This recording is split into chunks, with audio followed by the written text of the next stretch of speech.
உங்களை வித்தியாசப்படுத்தி காட்டுங்கள் என்று நான் சொல்லுகிறேன். அல்லேலூயா. உலக மனிதனுக்கும் நமக்கும் ஒரு வித்தியாசம் வேணும். நான் உயரணும் அப்படின்னா நான் வித்தியாசப்படணும். அல்லேலூயா. நான் வளரணும் அப்படின்னா நான் என்ன செய்யணும்? வித்தியாசப்படணும். என் நடையில், என் உடையில், என் பேச்சில். ஆமே.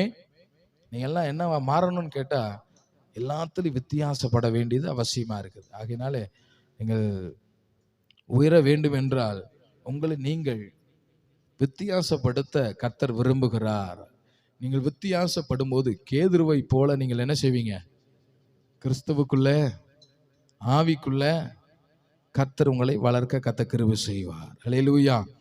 இந்த நாளிலும் கூட நம்முடைய வளர்ச்சி எது தடுக்கிறது? இந்த வருடத்துல கேதுருவை போல கர்த்தர் வளருவேன்னு வாக்குத்தத்தம் பண்ணிட்டார். ஆனா இந்த வளர்ச்சியை எது தடுக்கும், அதுல இருந்து எப்படி நம்ம விலகி ஓடுவதுன்னு ஒரு சில காரியங்களை வசனத்தின் மூலியமா நாம் பார்க்க போகிறோம். வாசிக்கலாம். 2 நாளாகமம் புஸ்தகம் 18வது அதிகாரம்.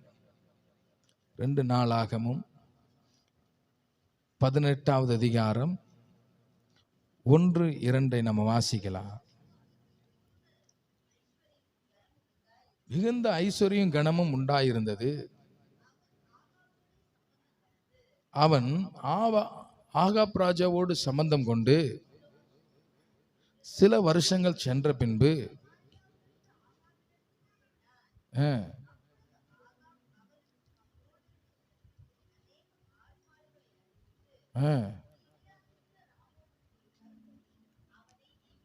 அவனை ஏவினான். இங்க பாருங்க, ஆகாப்பை குறித்து நம்ம பார்க்கிறோம். ஆகாப்பு ராஜா யுத்தத்திலே தோல்வி அடைந்ததுக்கு என்ன காரணம் அப்படின்னு கேட்டா, யுத்தத்திலே நீ வளர வேண்டும், உன் குடும்பம் வளரணும் அப்படின்னா நீ சிலரோடு நீ என்ன செய்யக்கூடாதுன்னு கேட்டா ஐக்கியம் கொள்ளக்கூடாது. ஆமே. இங்கு யுத்தத்துக்கு ஆகாப்பு ராஜா அவன் நடக்கும் பொழுது அவன் சில அந்நியரோடு என்ன செய்யறான்? கை கோர்க்கிறான். உங்க யுத்தம் ஜெயமாய் முடியணும் அப்படின்னு கேட்டா நீங்க யாரோடு இருக்கணும் அப்படின்னா கர்த்தரோடு மாத்திரம் இருக்கணும். எல்லாரும் சொல்லுங்க, இந்த வருடம் யாரோடு இருக்க போறேன்? யாரோடு இருக்க போறீங்க? கர்த்தரோடு இருக்க போறீங்க. உங்கள் யுத்தம் எப்படியாய் மாறும் கேட்டா எப்படி மாறும்? ஜெயமாய் மாறும். எத்தனை பேர் அதை விசுவாசிக்கிறீங்க? ஆகாப் செய்த தவற நீங்களும் நானும் செய்யக்கூடாது.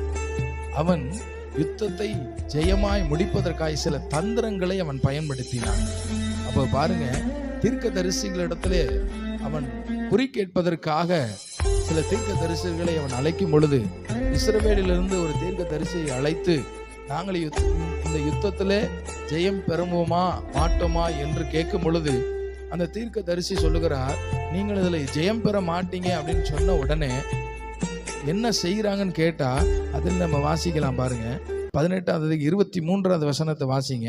அப்பொழுது கேனானியாவின் குமாரனாகிய சிதேக்கியா கிட்டே வந்து மீகாவை கன்னத்தில் அடித்து கர்த்தருடைய ஆவி எந்த வழியா என்னை விட்டு உன்னோட பேசும்படி வந்தது என்றான். அதற்கு மிகாயா, நீ ஒளித்து கொள்ள உள்ளறையிலே பதுங்கும் அந்நாளிலே அதை காண்பாய் என்றான். அல்லேலூயா. பாருங்க, ஆண்டவருடைய ஆவியானவரோடு அவர் பேசும் பொழுது அந்த தீர்க்க தரிசனத்தை ஆகாப்பு ஏற்றுக்கொள்ள முடியல. என்ன செய்ய முடியல?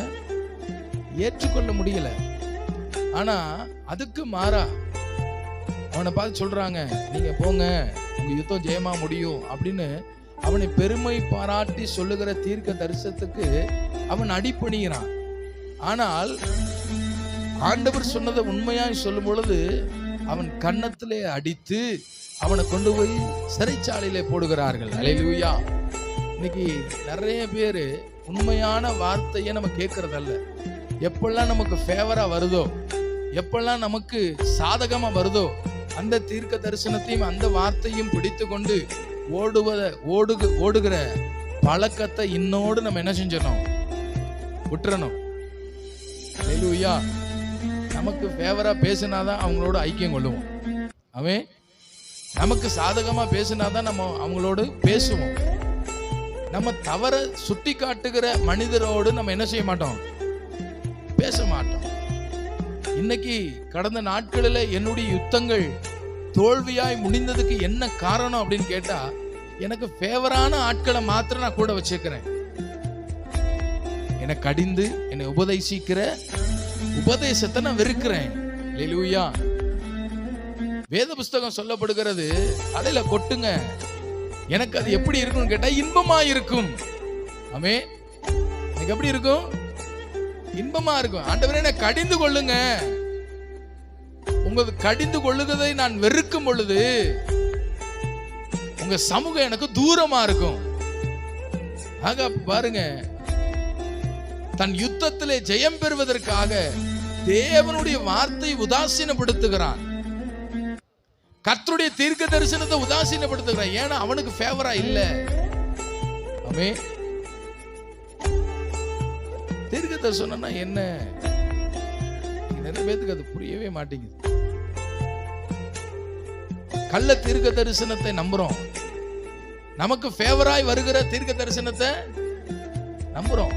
யாராவது நம்மள செய்தது தவறு அப்படின்னு சொன்னா ஏத்துக்கிறது இல்ல. ஆனா உண்மையிலே என்ன நல்ல பழக்கம் அப்படின்னு கேட்டா, உன் தவறை சுட்டி காட்டுகிறவர்களிடத்திலே நீ அதிகமான நட்பை உண்டாக்கிக்கொள். அது உன் வளர்ச்சிக்கு சரியா இருக்கும். எத்தனை பேர் ஆமே சொல்ல முடியும்? நீ வளர்வதற்கு அதுதான் உனக்கு மருந்தே.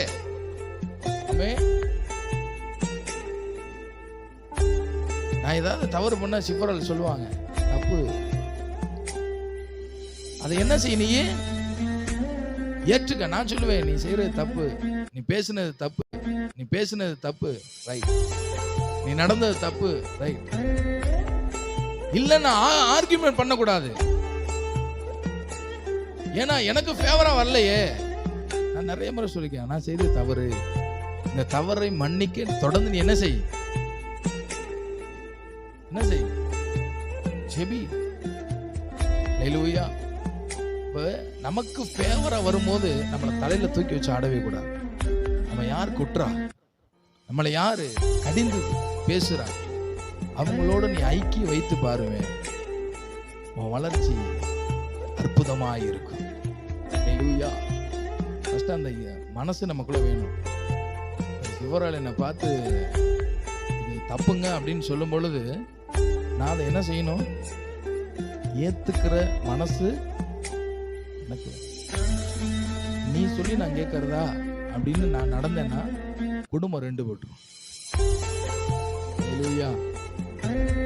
ஏன் மற்றவங்களெல்லாம் சொல்லல அப்படின்னா, என் குடும்பத்தையும் உங்களுக்கு உதாரணமா சொல்றேன். இப்போ அவங்க என்ன திட்டுறாங்க. ஒருவேளை இன்னைக்கு ஆராதனை இல்லை, இந்த வார்த்தை நீங்க இப்ப தப்பா பேசிட்டீங்க. நான் ஸ்டேஜ்ல நிக்கிறேன், நான் பாஸ்டர், நீ யார், ஒரு பெண்மணி, நீ சொல்வதெல்லாம் நான் கேட்க மாட்டேன் அப்படின்னு அவங்களுக்கு விரோதமாய் நான் பேசுவேன்னா என் ஊழி என்ன செய்யாது, விட்டுவாங்க. அதை நான் இன்பமா என்ன செய்யணும், ஏற்றுக்கொள்ள வேண்டும். உங்களுக்கும் அதே தான். உங்க மனைவியோ உங்க கணவனோ இல்லை உங்க ஊழியரோ உங்களை இன்பமா சில நேரங்களிலே திருத்தும் பொழுது அதை இன்பமாய் ஏற்றுக்கொள்வீர்கள் என்றால் இந்த வருடத்துல கேதுருவை போல கர்த்தர் உங்களை என்ன செய்வாரா, வளரச் செய்வார்.